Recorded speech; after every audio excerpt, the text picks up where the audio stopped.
microchips are essential nowadays because they're almost everywhere in anything that you use or find. Usually you find them in your telephone, in your computer, in your laptop, even in some refrigerators. Your TV usually has one if they can connect to the internet. Uh, some years ago during the pandemic, there was a shortage because the pandemic caused, and you were able to find new products because they weren't able to be able to cover the number of production. This caused the prices to go up, and I was really interested in how they are produced or how they're made.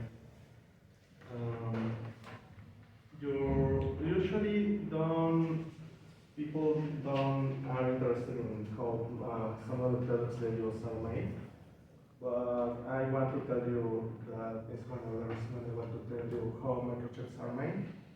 And it's really a straightforward process. The microchip starts by creating a wafer, etching the wafer, and cutting the wafer. For starters, the base material of the microchip is melted to be able to create, as you can see, the lingot. That is a cylinder made of the sand mixed with another type of materials, usually gold and some impurities caused by the radiation. The microchip in the beginning is try to make the more pure silicon possible to be able to have a good electricity conductivity. The lingots later on are cut into wafers, as you can see in the presentation, in the right side. Later on, you have to etch the wafer. The problem with the production of microchips is that you need a really clean environment. How clean?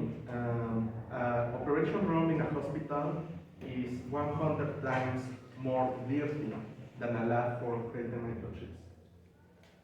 That's one of the reasons why the employees need to be dressed in a special type of clothes to make sure that any type of dust or dirty materials in the outside of the wall don't get in the wafer, because this can cause that all of the process is ruined and it becomes a fake product. The machine that produces the wafer, the microchip, is a lithography machine. It uses UV light that passes in a crystal lens. The crystal lens has the sign of the microchip, and that is put in the side of the wafer. How this is made? The wafer is coated in a really special material that is sensitive to light. So because of the UV light, that helps the lithography to be etched in the wafer. Later on, the wafer needs to be cut, but this process is more easily because before they need to bake the wafers to make sure that the process is permanent. After they cut the wafer, they need to test each one of the microchips. They need to test them. The process is more simple once they are done because the chips are separated and they are put inside the protected cases.